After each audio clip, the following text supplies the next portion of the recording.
പല വീടുകളിലും അവരെ പറഞ്ഞ് പേടിപ്പിക്കും ചിലര്. കാരണം എന്നെ കൊണ്ട് പറ്റത്തില്ല. കാരണം അവർ പഠിച്ച രീതി വെച്ചാണ് അവരങ്ങനെ പറയുന്നത്. എന്നെ കൊണ്ട് ഞാൻ തന്നെ പോയപ്പോ ഇങ്ങനെയാണ്, അപ്പൊ നിന്നെ കൊണ്ട് ഒട്ടും പറ്റത്തില്ല എന്നൊക്കെ പറഞ്ഞക്കാരൊക്കെ സംബന്ധിച്ചിടത്തോളം നിങ്ങൾ ഇങ്ങനെ വണ്ടി കൊണ്ട് പോകുന്ന സമയത്ത് എപ്പോഴും നിങ്ങളുടെ ശ്രദ്ധ എന്താ, ബാഗിൽ നിന്ന് വണ്ടി വരുന്നുണ്ടോ എന്ന ശ്രദ്ധയാണ്. നമ്മുടെ റോഡിൽ നേരെയല്ല നിങ്ങളുടെ ശ്രദ്ധ മൊത്തം ഇരിക്കുന്നത്. നമ്മുടെ ലെഫ്റ്റ് സൈഡ് കീപ്പ് ചെയ്ത് തന്നെ വണ്ടി ഓടിക്കുക. നിങ്ങൾ ഒരു കാരണവശാലും മെയിൻ റോഡിൽ അല്ലെങ്കിൽ റോഡുകളിൽ ഇറങ്ങി ആദ്യമേ ഇത് പ്രാക്ടീസ് ചെയ്യാൻ ശ്രമിക്കരുത്. നിങ്ങൾ തന്നെ ഓട്ടോമാറ്റിക്കായിട്ട് നിങ്ങൾ തന്നെ വണ്ടി ഓടിക്കാം. തിരുവനന്തപുരത്ത് നിന്ന് എറണാകുളം വരെ വണ്ടി ഓടിച്ച് നമ്മൾ ഡ്രൈവർ ആകത്തില്ല. എറണാകുളത്ത് നിന്ന് കോഴിക്കോട് വരെ വണ്ടി ഓടിച്ച് നമ്മൾ ഡ്രൈവർ ആകത്തില്ല. നമസ്കാരം, പുതിയൊരു വീഡിയോയിലേക്ക് സ്വാഗതം. ഇന്നത്തെ വീഡിയോ വളരെ യൂസ്ഫുൾ ആയ ഒരു വീഡിയോ ആണ്. അതായത് പ്രത്യേകിച്ച് സ്ത്രീകൾക്ക് എങ്ങനെയാണ് ഒറ്റയ്ക്ക് മറ്റുള്ളവരുടെ ആശ്രയം കൂടാതെ ഒറ്റയ്ക്ക് റോഡിലൂടെ ഒരു വാഹനം ഓടിക്കുക എന്നാണ് ഇന്നത്തെ ഒരു വീഡിയോയിൽ പറഞ്ഞു തരാൻ പോകുന്നത്. പലരും പോയി ലൈസൻസ് എടുക്കുന്ന എങ്ങനെയെങ്കിലും ഒരു വാഹനം ഓടിക്കണമെന്ന ആഗ്രഹത്തോടു കൂടി പോയാണ് ഒരു ലൈസൻസ് ഒക്കെ എടുക്കുന്നത്. പക്ഷെങ്കിൽ ലൈസൻസ് ഒക്കെ കിട്ടിയാലും ഒരു വാഹനം ഓടിക്കാനുള്ള ഒരു ധൈര്യം കിട്ടുന്നില്ല. അപ്പൊ എങ്ങനെയാണ് പേടി കൂടാതെ സ്വന്തമായി മറ്റുള്ളവരുടെ ആശ്രയം കൂടാതെ ഒരു വാഹനം ഓടിക്കുക, എന്താണ് അതിനുവേണ്ടി ചെയ്യേണ്ടത് എന്നാണ് ഈ ഒരു വീഡിയോയിലൂടെ പറഞ്ഞു തരാൻ പോകുന്നത്. നിങ്ങൾക്കും ലൈസൻസ് ഉണ്ട്, വാഹനമുണ്ട്, പക്ഷെ ഓടിക്കാൻ പേടിയാണ്. ഒറ്റയ്ക്ക് ഓടിക്കാൻ ഒരു ധൈര്യമില്ല. മറ്റുള്ളവർ കൂടെ ഇരിക്കുമ്പോൾ ചിലപ്പോൾ ഓടിക്കുന്നുണ്ട്, പക്ഷെങ്കിൽ ഒറ്റയ്ക്ക് ഇരിക്കുമ്പോൾ ഓടിക്കാൻ പറ്റുന്ന ധൈര്യമില്ല എന്നൊരാളാണെന്നുണ്ടെങ്കിൽ നിങ്ങൾ ഈ വീഡിയോ സ്കിപ്പ് ചെയ്യാതെ കാണുക. ചാനൽ ആദ്യമായിട്ടാണ് കാണുന്നതെങ്കിൽ ഒന്ന് സബ്സ്ക്രൈബ് ചെയ്ത് സപ്പോർട്ട് ചെയ്യുക. വീഡിയോ കണ്ട് ഇഷ്ടപ്പെട്ടാൽ വീഡിയോക്ക് ലൈക്ക് തരാൻ മറക്കരുത്. നിങ്ങൾക്ക് ഉപകാരപ്പെട്ടു, മറ്റുള്ളവർക്കും ഈ വീഡിയോ ഉപകാരപ്പെടുന്നുണ്ടെങ്കിൽ നിങ്ങൾ മറക്കാതെ തന്നെ ഒന്ന് ഷെയർ ചെയ്ത് കൊടുക്കുക.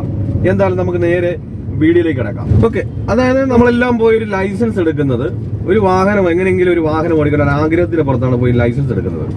പക്ഷെ നമ്മൾ ലൈസൻസ് ഒക്കെ കിട്ടി എന്ന് പറഞ്ഞാലും പലരും എന്ത് ചെയ്യുന്നില്ല, വാഹനം എടുക്കാൻ പേടിയാണ്. ആരും വണ്ടി ഓടിക്കുന്നില്ല. സ്വന്തമായിട്ടൊരു വണ്ടി എടുക്കാനുള്ള ധൈര്യമില്ല. വാഹനത്തിന്റെ ഡ്രൈവിംഗ് സീറ്റ് കാണുമ്പോൾ തന്നെ പേടിയാവുന്നു.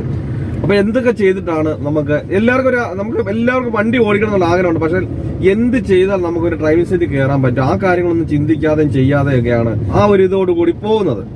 അപ്പൊ എന്ത് ചെയ്താൽ എന്തൊക്കെ ചെയ്തിട്ട് വേണം നമുക്കൊരു വണ്ടി ഓടിക്കാൻ വേണ്ടി ചെയ്യേണ്ടത് എന്നാണ് ആദ്യമേ പറയുന്നത്. ഞാൻ നേരത്തെ എല്ലാ വീഡിയോയിലും പറയുന്നത് പോലെ തന്നെ നമുക്കെല്ലാം ഒരു വണ്ടി ഓടിക്കാൻ ആഗ്രഹം കൊണ്ടാണ് നമ്മൾ പോയി ലൈസൻസ് എടുക്കുകയൊക്കെ ചെയ്യുന്നത്. പക്ഷെങ്കിൽ നമ്മൾ ചെയ്യേണ്ട കാര്യം, അതായത് നമുക്കൊരു പേര് എഴുതണമെന്നുണ്ടെങ്കിൽ, ഞാൻ എല്ലാ വീഡിയോയിലും പറയുന്നത് നമ്മളൊരു പേര് എഴുതണമെന്നുണ്ടെങ്കിൽ നമുക്ക് ആദ്യം അക്ഷരം പഠിക്കാതെ നമുക്ക് പേര് എഴുതാൻ പറ്റുന്നതെന്ന് പറഞ്ഞതുപോലെ നമുക്കെല്ലാം വണ്ടിയാണ് ഓടിക്കേണ്ടതെന്ന് പറഞ്ഞാലും നമുക്ക് ആദ്യം ഒരു വണ്ടി എടുക്കുന്ന കാര്യങ്ങൾ പഠിക്കാത്തത് കൊണ്ട്, കറക്റ്റായിട്ട് അതിനകത്ത് നമുക്ക് ക്ലിയറൻസ് കിട്ടാത്തത് കൊണ്ടുമാണ് നമുക്കൊരു വണ്ടി ഓടിക്കാൻ പേടി ഉണ്ടാകുന്നത്. അപ്പൊ നമുക്ക് ആദ്യമേ ചെയ്യേണ്ട ഒരു വണ്ടി എടുക്കാൻ വേണ്ടിയാണ് പഠിക്കേണ്ടത്. അപ്പൊ ഒരു വണ്ടി എടുക്കേണ്ടത് എങ്ങനെയാണെന്ന് ചോദിച്ചാൽ നേരത്തെ ഞാൻ വീഡിയോ അതിനെപ്പറ്റി പറഞ്ഞിട്ടുണ്ട്. അതിന്റെ ലിങ്ക് ഞാൻ ഇതിന്റെ ഡിസ്ക്രിപ്ഷനിൽ കൊടുത്തേക്കാം. നിങ്ങൾ ആ വീഡിയോ ഒന്ന് കയറി കാണുക. കാരണം ഈ ഒരു വീഡിയോയിൽ പറഞ്ഞ ലെങ്തി ആയിപ്പോ. അപ്പൊ നമ്മൾ ആ ഒരു കാര്യങ്ങൾ ചെയ്തിട്ട് വേണം എന്ത് ചെയ്യാൻ, നിങ്ങളൊരു വാഹനം എടുക്കാൻ വേണ്ടിയിട്ട്. അല്ലാതെ നമ്മൾ ഒരു കാരണവശാലും നിങ്ങൾക്ക് ഒരു വാഹനം റോഡിൽ കൂടെ ആണല്ലോ ഓടിക്കേണ്ടത്. അപ്പൊ റോഡിൽ കൂടെ ഓടിച്ചാലല്ല വണ്ടി ഓടിക്കാൻ പഠിക്കുകയുള്ളൂ. നിങ്ങളെല്ലാം എന്ത് ചെയ്യും, ഒരു വണ്ടി എടുത്തുകൊണ്ട് റോഡിലോട്ട് പോകും. കാരണം ഈ റോഡിലോട്ട് ചെന്നിട്ട് നിങ്ങൾ ഒരു വണ്ടി എടുക്കാൻ പോലും അറിയത്തില്ല. അഥവാ ഒരു വണ്ടി നിന്നാൽ പോലും ആ വാഹനം എന്ത് ചെയ്താൽ എടുക്കാൻ പറ്റുമെന്ന് അറിയാതെ എന്ത് ചെയ്യും, നിങ്ങൾ ഈ റോഡിലോട്ട് ഇറങ്ങുന്നത്. അപ്പൊ നമുക്ക് ഈ റോഡിലോട്ട് ഇറങ്ങുന്നതിന് മുമ്പ് വണ്ടി എടുക്കാൻ പഠിക്കണം. ആ എടുക്കാൻ പഠിച്ച വണ്ടി നിർത്താൻ പഠിക്കണം. നമുക്ക് ഈ എടുക്കാനും നിർത്താനും മാത്രം പഠിച്ചാൽ ഒരു വണ്ടി നമുക്ക് ഓടിക്കാൻ പറ്റും. ഞാനിപ്പോ ഇവിടെ നിന്ന് എടുത്തു, അവിടെ നിർത്തി, അവിടെ നിന്ന് എടുത്തു, അപ്പുറത്ത് നിർത്തി, അവിടെ നിന്ന് എടുത്തു, അപ്പുറത്ത് നിർത്തി. അപ്പൊ നമുക്ക് ഇവിടുന്ന് വണ്ടി എടുക്കാനും പഠിക്കും, അവിടെ നിർത്താനും പഠിക്കും, അതവിടെ വരെ വണ്ടി ചെല്ലുകയും ചെയ്യും. അപ്പൊ നമുക്ക് കറക്റ്റായിട്ട് ഒരു വണ്ടി എടുക്കാനും നിർത്താനും നമ്മൾ പഠിച്ചു കഴിഞ്ഞാൽ അത്രേ ഉള്ളൂ ഡ്രൈവിംഗ് എന്ന് പറഞ്ഞാൽ. നമുക്കിപ്പോ എന്ത് കാര്യങ്ങളാണെങ്കിലും, ഇപ്പൊ ഒരു കമ്പ്യൂട്ടർ ആണെങ്കിൽ പോലും അതിന്റെ ബേസിക് നമുക്ക് കിട്ടിക്കഴിഞ്ഞാൽ നമ്മൾ തന്നെ ഓട്ടോമാറ്റിക്കായിട്ട് എന്ത് ചെയ്യാം, നമ്മൾ തന്നെ അതിനകത്ത് കയറി എല്ലാം ചെയ്യുന്നെന്ന് പറഞ്ഞതുപോലെ നമുക്ക് ഇതിന്റെ ബേസിക് എന്ന് പറഞ്ഞ ഒരു വണ്ടി എടുക്കാനാണ് പഠിക്കേണ്ടത്. ആദ്യം നമുക്ക് ഓടിക്കാനാണ് വേണ്ടതെങ്കിലും അതിന്റെ ബേസിക് അറിഞ്ഞിരിക്കണം. ആ ബേസിക് കറക്റ്റായിട്ട് നമുക്ക് അറിയാത്തത് കൊണ്ടാണ് നമുക്കൊരു വണ്ടി ഓടിക്കാനുള്ള പേടികൾ. ഇതിനകത്തിലിപ്പം ആണെന്നോ പെണ്ണെന്നോ ഇല്ല. കാരണം ഒരു വാഹനം നമ്മൾ ഡ്രൈവ് ചെയ്യുന്ന സമയത്ത് നമുക്ക് രണ്ട് കൈ ആണുങ്ങൾക്കുണ്ട്, നമുക്കും ഉണ്ട്. അതുപോലെ തന്നെ രണ്ട് കാൽ അവർക്കുണ്ട്, നമുക്കും ഉണ്ട്. അതുപോലെ തന്നെ രണ്ട് കണ്ണ് അവർക്കുണ്ട്, നമുക്കും ഉണ്ട്. അപ്പൊ ഈ ഒരു കാര്യങ്ങൾ നമുക്കും ഉണ്ട്. അതിനകത്ത് പ്രായമെന്നോ അല്ലെങ്കിൽ ഇത്ര വയസ്സ് കഴിഞ്ഞാൽ നമുക്ക് വണ്ടി ഓടിക്കാൻ പറ്റത്തില്ലെന്നോ ഒന്നുമില്ല. നമുക്ക് രണ്ട് കൈയും രണ്ട് കാലും രണ്ട് കണ്ണും ഉള്ള ഒരാളാണെന്നുണ്ടെങ്കിൽ നമുക്കും ഒരു ഡ്രൈവ് ചെയ്യാം. ഇത്ര പ്രായമൊന്നും ഒരു കാര്യവുമില്ല. നമ്മുടെ ശരീരം കൊണ്ട് എന്ത് ചെയ്യുന്നില്ല, നമ്മൾ ഡ്രൈവ് ചെയ്യുന്നില്ല. ഇതിനകത്ത് നമുക്ക് വേണ്ടത് ഒരു മനോധൈര്യമാണ്, അല്ലാതെ പേടിയോ കാര്യങ്ങളൊന്നും അല്ല. നമുക്ക് ധൈര്യം ഉണ്ടെന്നുണ്ടെങ്കിൽ ആർക്കും ചെയ്യാവുന്ന കാര്യങ്ങളേ ഉള്ളൂ.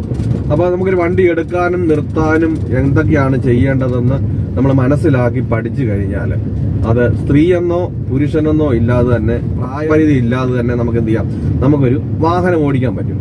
പിന്നെ അതുപോലെ തന്നെ ഈ പല വീടുകളിലും അവരെ പറഞ്ഞ് പേടിപ്പിക്കും ചിലര്. കാരണം എന്നെ കൊണ്ട് പറ്റത്തില്ല. കാരണം അവർ പഠിച്ച രീതി വെച്ചാണ് അവരങ്ങനെ പറയുന്നത്. ഞാൻ തന്നെ പോയപ്പോ ഇങ്ങനെയാണ്, അപ്പൊ നിന്നെ കൊണ്ട് ഒട്ടും പറ്റത്തില്ല എന്നൊക്കെ പറഞ്ഞ് അവർക്ക് ഒരു ധൈര്യം ഉണ്ടെങ്കിൽ എന്ത് അവരുടെ ധൈര്യത്തെ കെടുത്തി കളഞ്ഞ ചില വീടുകളിലുള്ള നമുക്കൊരു മനോധൈര്യം ഉണ്ടെന്നുണ്ടെങ്കിൽ ആർക്കും ചെയ്യാവുന്ന ഒരു കാര്യമുള്ളൂ ഈ ഡ്രൈവിംഗ് എന്ന് പറഞ്ഞത്.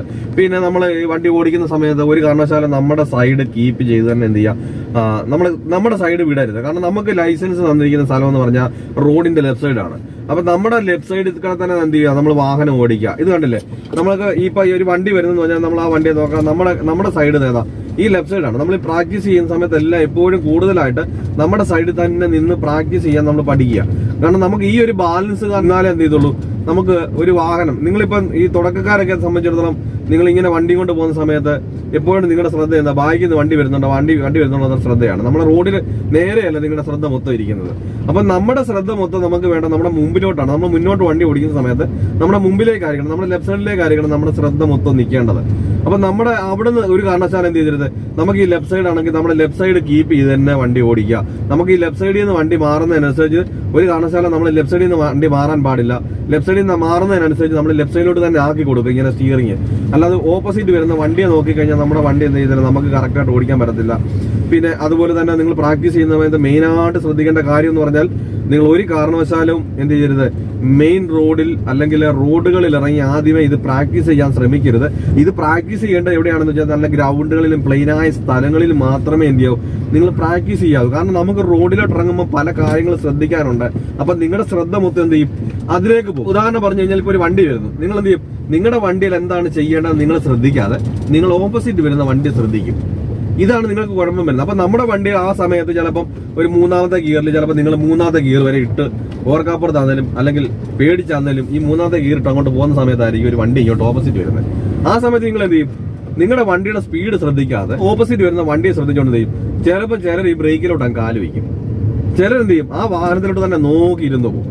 ഈ നോക്കിയിരുന്ന് പോകുന്ന നമ്മുടെ വണ്ടി സ്പീഡ് കുറയുന്നുണ്ടോ, നമ്മുടെ ആ വണ്ടി ആ ഒരു ഗിയറിൽ പോകാൻ പറ്റുന്നുണ്ടോന്നൊന്നും മനസ്സിലാക്കാതെ എന്ത് ചെയ്യും, ആ ഒരു ഗിയറിൽ എടുക്കാനൊക്കെ നോക്കും. ആകെ വെപ്രാളമാകും. ഈ വണ്ടി എടുക്കുന്ന സമയത്ത് പിന്നെ എന്ത് ചെയ്യും, സ്ലോ ആയി വണ്ടി ഓഫ് ആയി പോകും. ഇങ്ങനെ വരുന്നുണ്ട് നമുക്ക് ഐഡിയ ഉണ്ടാകും. കാരണം ബാക്കിൽ നിന്ന് വണ്ടി വരുന്നുണ്ട്, ഓൺ അടിക്കുന്നുണ്ടല്ലോ, സൗണ്ട് കേൾക്കുന്നുണ്ടല്ലോ. അപ്പൊ ആ സൗണ്ടുകൾ കേൾക്കുമ്പോൾ എന്ത് ചെയ്യും, നമുക്ക് പേടികൾ കൂടുതലുണ്ടാകും. അതുപോലെ തന്നെ വണ്ടി തിരിക്കാനുള്ള സാധനം വണ്ടിയിലുണ്ട്, അതുപോലെ തന്നെ നിർത്താനുള്ള സാധനം വണ്ടിയുണ്ട്, പതിയെ പോകാനുള്ള സാധനം വണ്ടിയിലുണ്ട്. എല്ലാ സാധനങ്ങളും വണ്ടിയിൽ തന്നെ ഉണ്ട്. അപ്പൊ നമുക്ക് എങ്ങനെയൊക്കെ എപ്പോഴൊക്കെ എവിടെയൊക്കെയാണ് ഉപയോഗിക്കേണ്ടതെന്ന് മാത്രം നമ്മൾ എന്ത് ചെയ്യുക, നമ്മൾ നല്ല പ്ലെയിനായ സ്ഥലങ്ങൾ മറ്റുള്ള സൗണ്ടുകളൊന്നും കേൾക്കാതെ റോഡുകളിലൊക്കെ ഇറങ്ങുന്ന സമയത്ത് നമുക്ക് പല കാര്യങ്ങളും ശ്രദ്ധിക്കേണ്ടതുണ്ട്. മറ്റുള്ള സൗണ്ടുകളൊന്നും കേൾക്കാതെ നമ്മുടെ വണ്ടിയിൽ എന്തൊക്കെ ചെയ്യണമെന്നുള്ള കാര്യങ്ങൾ നമ്മുടെ കയ്യിലും കാലിലും നമ്മൾ എന്ത് ചെയ്യുക വഴക്കുക. കാരണം നമ്മുടെ ഈ രണ്ട് കൈയും രണ്ട് കാലും കൊണ്ട് മാത്രമേ നമ്മൾ ഈ ഡ്രൈവ് ചെയ്യുന്നുള്ളൂ. അപ്പൊ ഈ രണ്ട് കൈയും കൊണ്ട് എന്തൊക്കെ ഉപയോഗിക്കുന്നുണ്ട്, രണ്ട് കാലും കൊണ്ട് എന്തൊക്കെ ഉപയോഗിക്കുന്നുണ്ട്, ഈ കാര്യങ്ങളൊക്കെ മനസ്സിലാക്കി പഠിച്ചു കഴിഞ്ഞിട്ട് എന്ത് ചെയ്യാം, നിങ്ങൾ റോഡിലേക്ക് വണ്ടിയും കൊണ്ട് ഇറങ്ങാവും. എന്നാൽ മാത്രമേ നമുക്ക് ധൈര്യപൂർവ്വം ഒറ്റയ്ക്ക് ഒരു വാഹനം ഓടിക്കാൻ പറ്റത്തുള്ളൂ. അല്ല നമ്മൾ ഇങ്ങനെ റോഡിൽ കൂടി ഇങ്ങനെ വണ്ടി ഓടിച്ച് നമ്മളിപ്പോൾ ഇവിടെ നിന്ന് 100 കിലോമീറ്റർ ഒരു വണ്ടി ഓടിച്ച് നമ്മൾ ഡ്രൈവർ ആകില്ല. അതുപോലെ തന്നെ തിരുവനന്തപുരത്ത് നിന്ന് എറണാകുളം വരെ വണ്ടി ഓടിച്ച് നമ്മൾ ഡ്രൈവർ ആകത്തില്ല. എറണാകുളത്ത് നിന്ന് കോഴിക്കോട് വരെ വണ്ടി ഓടിച്ച് നമ്മൾ ഡ്രൈവർ ആകത്തില്ല. നമുക്കൊരു ഡ്രൈവിംഗ് പഠിക്കണമെന്നുണ്ടെങ്കിൽ, ഒരു വണ്ടി ഓടിക്കാൻ പഠിക്കണമെന്നുണ്ടെങ്കിൽ നമുക്ക് ആകെ ഒരു 100 മീറ്റർ മതി. ഇപ്പൊ ഞാൻ ആദ്യമേ പറഞ്ഞു, ഒരു ഗ്രൗണ്ട് വേണം, പ്ലെയിനായ സ്ഥലം വേണം, ഇങ്ങനെയുള്ളത് വേണമെന്നല്ല പഠിക്കണമെന്ന് പറഞ്ഞു. പിന്നെ ഈ 100 മീറ്റർ മതി എന്ന് പറയുന്നു. അപ്പൊ നമുക്ക് ഈ 100 മീറ്റർ എന്ന് പറയുന്നത് കാരണം നമുക്ക് ഈ വണ്ടിയിൽ ഫസ്റ്റ് ഗിയർ മുതൽ 5ാമത്തെ ഗിയർ വരെ നമുക്ക് ഈ 100 മീറ്ററിനുള്ളിൽ ഇടാം. അതുപോലെ തന്നെ അത്രയും നമുക്ക് റിവേഴ്സ് എടുക്കാം. ആ ഒരു കാര്യങ്ങൾ മാത്രമേ നമ്മൾ അടുത്ത 100 മീറ്ററിൽ ഈ വണ്ടിയെ ചെയ്യുന്നുള്ളൂ. കാരണം നമ്മളിപ്പോ ഈ ഒരു 100 മീറ്റർ ചെയ്യുന്ന കാര്യങ്ങളല്ല അടുത്ത 100 മീറ്റർ ചെയ്യുന്നുണ്ടെങ്കിൽ നമുക്കിപ്പം 1 കിലോമീറ്റർ തന്നെ എത്ര 100 മീറ്റർ ഉണ്ട്. അപ്പൊ അത്രയും കാര്യങ്ങൾ ഒരു ഡ്രൈവറെ കൊണ്ട് എന്ത് ചെയ്യാൻ പറ്റുന്നത്. അതുപോലെ തന്നെ നമ്മുടെ കേരളം മുഴുവൻ എത്ര 100 മീറ്റർ കൂട്ടേണ്ടി വരും. അപ്പൊ അത്രയും 100 മീറ്ററിൽ പല കാര്യങ്ങളാ ചെയ്യാനുള്ളതുണ്ടെങ്കിൽ നമുക്ക് ആർക്കും ഒരു ഡ്രൈവിംഗ് മൊത്തത്തിൽ നമുക്ക് പഠിക്കാൻ പറ്റില്ല. അപ്പൊ ഒരു 100 മീറ്റർ ചെയ്യാനുള്ള കാര്യങ്ങളെ എല്ലായിടത്തും ഇത് 100 മീറ്ററിൽ ചെയ്യുന്ന കാര്യങ്ങളെ എവിടെ പോയാലും ആ 100 മീറ്റർ കഴിഞ്ഞാൽ അടുത്ത 100 മീറ്ററിലും ചെയ്യാനുള്ളൂ. തിരിക്കാനും വളയ്ക്കാനും അതുപോലെ തന്നെ പതിയെടുക്കാനും ഇതെല്ലാം നമ്മൾ ചെയ്ത് കഴിഞ്ഞാലേ നമുക്ക് എന്ത് ചെയ്യത്തുള്ളൂ. ഒരു റോഡിൽ ഇറങ്ങിയാലും നമുക്ക് അവിടെ ചെയ്യുമ്പോൾ ഒരു വണ്ടി വന്നു സ്ലോ ആക്കുമ്പോൾ എന്തൊക്കെയാണ് നമ്മൾ ഉപയോഗിക്കേണ്ടത് നമുക്കറിയാം. വണ്ടി സ്ലോ ആക്കണമെങ്കിൽ ബ്രേക്കാണ് സ്ലോ ആക്കുന്നത് നമുക്കറിയാം. അതുപോലെ തന്നെ തിരിക്കണമെങ്കിൽ സ്റ്റിയറിംഗ് ആണെന്നറിയാം. പക്ഷെ നമ്മൾ എന്ത് ചെയ്യും, ഓപ്പോസിറ്റ് വരുന്ന വണ്ടികൾ നോക്കും. അത് നോക്കിക്കൊണ്ടിരുന്ന നമ്മുടെ വണ്ടി സ്റ്റിയറിംഗും തിരികത്തില്ല, നമ്മുടെ വണ്ടി സ്ലോയും ആക്കത്തില്ല. ഇതെല്ലാം നമ്മൾ ചെയ്യാനുള്ള കാരണം നമുക്ക് കറക്റ്റായിട്ട് എപ്പോഴെങ്ങനെ എവിടെ ഉപയോഗിക്കണം എന്ന് കറക്റ്റായിട്ട് അറിയാൻ വയ്യാത്തതുകൊണ്ടാണ്. ഇത്രയും കാര്യങ്ങളൊക്കെ നിങ്ങൾ മനസ്സിലാക്കി ചെയ്തു കഴിഞ്ഞാൽ നിങ്ങൾക്ക് എന്ത് ചെയ്യാം, ധൈര്യപൂർവ്വം ഒറ്റയ്ക്ക് ഒരു വാഹനം എവിടെയും നിങ്ങൾക്ക് ഡ്രൈവ് ചെയ്യാൻ പറ്റും. അപ്പൊ നിങ്ങൾക്ക് ഈ കാര്യങ്ങളൊക്കെ പറഞ്ഞ് മനസ്സിലായി വിചാരിക്കുന്നു. അതുപോലെ തന്നെ നിങ്ങൾക്ക് ഡ്രൈവിംഗ് പ്രാക്ടീസ് ആവശ്യമുണ്ട്. നിങ്ങൾക്ക് ധൈര്യം കുറവാണ്, സ്വന്തമായി ഓടിക്കാനുള്ള പ്രാക്ടീസ് ആവശ്യമുണ്ടെന്നുണ്ടെന്നുണ്ടെങ്കിൽ വാഹനമുണ്ട്, പേടിയാണ്, ഒരാഗ്രഹമുണ്ട്, വണ്ടി ഓടിക്കണമെന്ന് ആഗ്രഹമുണ്ട്, എന്നെ കോൺടാക്ട് ചെയ്താൽ ഞാൻ കേരളത്തിലെ എല്ലാ ജില്ലകളിലുള്ള വണ്ടി സ്വന്തം വാഹനത്തിൽ വന്ന് പ്രാക്ടീസ് നൽകുന്നുണ്ട്. നിങ്ങൾക്ക് ആഗ്രഹമുണ്ടെന്നുണ്ടെങ്കിൽ ഈ കാണുന്ന നമ്പറിൽ ഒന്ന് കോൺടാക്ട് ചെയ്യുക. അപ്പോൾ നമുക്ക് അടുത്ത വീഡിയോയിൽ കാണും വരെ ഗുഡ് ബൈ.